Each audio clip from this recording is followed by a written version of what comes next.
Hello, welcome to the Art Channel. Today, Josh and myself are at the Hayward Gallery in London looking at Bridget Riley's paintings. Riley was born in London in 1931 and has pursued a career of abstract painting, shapes, colours, lines, curves, beautiful, powerful, simple paintings. So Bridget Riley's been making paintings for 6 decades. Why are we still looking at them? Because I think there's a great deal of thought and craft and discipline in her painting that produces extraordinary results. She talks about the delight of perception, of sight, of asking you to reconsider the mundane, the familiar, with this kind of intensity of looking. And that's what her paintings isolate.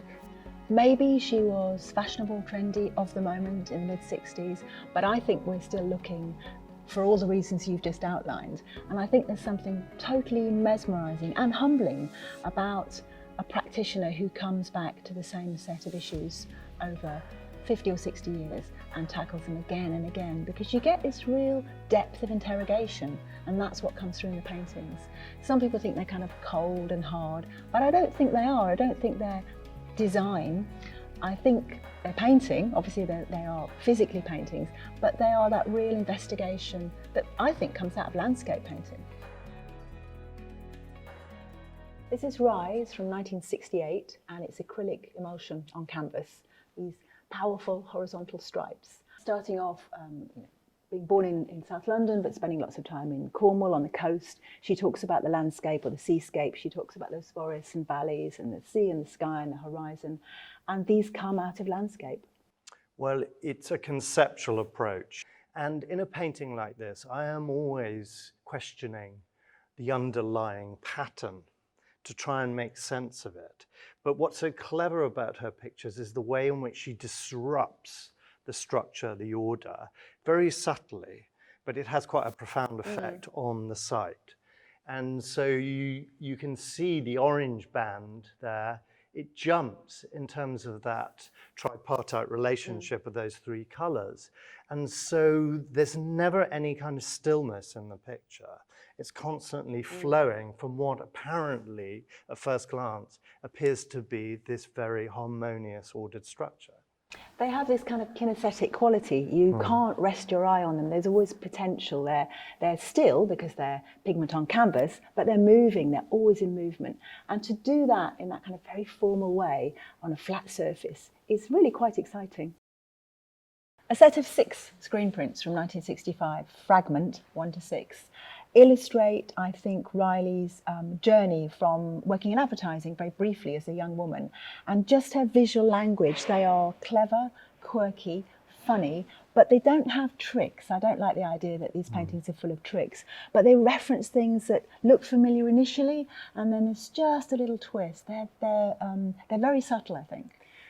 Well, it illustrates her understanding of visual information and how to create kind of interest with that sort of basic set of facts. And I'm drawn to these zeros, how she appears to slightly angle the circle around, or the oval around the 0, or is it an O? Just by sort of tilting and playing with the width and thickness of these O's. It's extraordinary because the effect is really quite profound, just using little shifts, little graphic twists.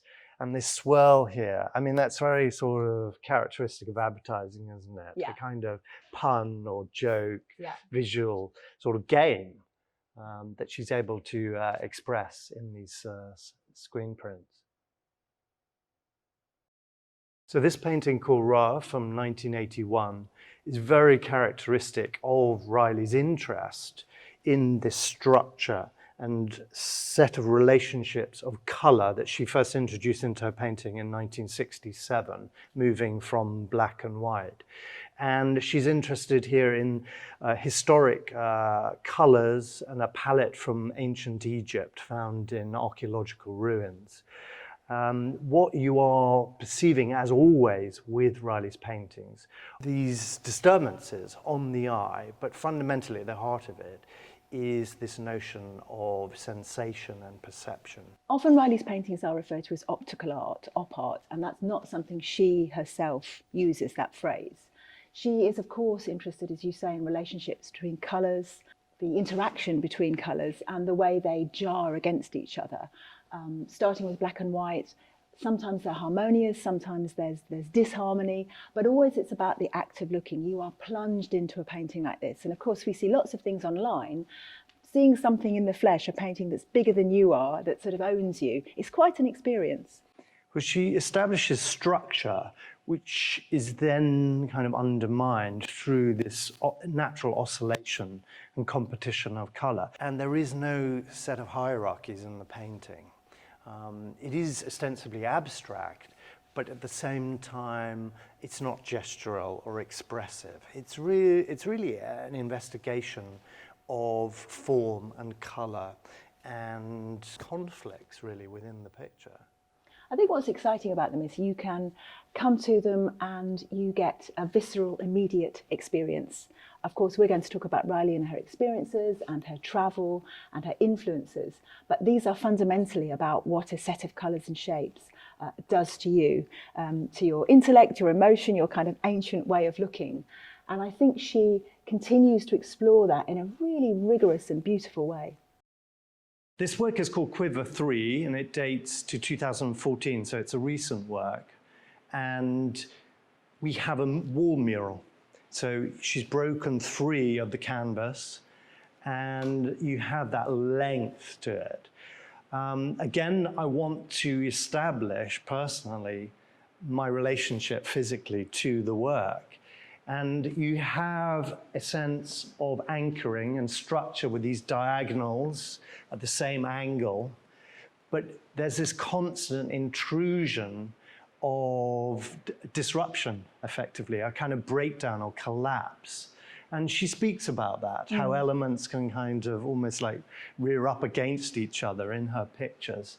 And you can see as a contrast to the hard line here, this flowing serpentine line that introduces a more kind of organic feel into these rather geometric foundation stones. Yeah, this is a painting that's broken free, hasn't it?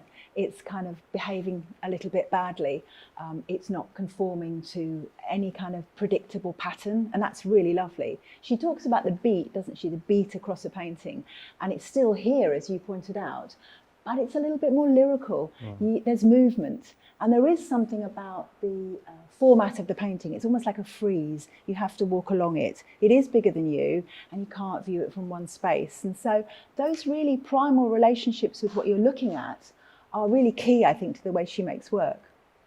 She talks about the pleasures of sight, and this painting really does instill a sense of wonder because it connects us, I think, to the natural world, to that idea of that constant friction between harmony and disharmony, between a kind of structure and collapse, the way in which elements within a picture oscillate but also compete. And it's really elemental in this mural. There is something about, you know, if you told somebody what this painting looked like, it would sound quite dull. When you see it, it just comes alive. It has a rhythm, it has a movement, it has, as you say, references to the natural world, which are very deep within the work. And I think that's why we respond so strongly to them. Her work is not emotive, it is not subjective or expressive in that abstract expressionist sense, or let's say in the work of a German expressionist. But there is a sense of wonder, and I think that is quite emotional in its own right. You know, there's something very rewarding to the observer. It's quite amazing, isn't it, that there is no narrative, there's no story. You peer at the title, it's often pretty unhelpful. But what happens is the human being that understands the sensory experience of looking at colour, looking at shape, looking at pattern, trying to make sense of something, that's really engaging, it's all enveloping, it lasts. Thank you for watching and supporting the Art Channel. You can share and distribute these films, and please give us a thumbs up. We really appreciate your comment, and we'd love you to subscribe.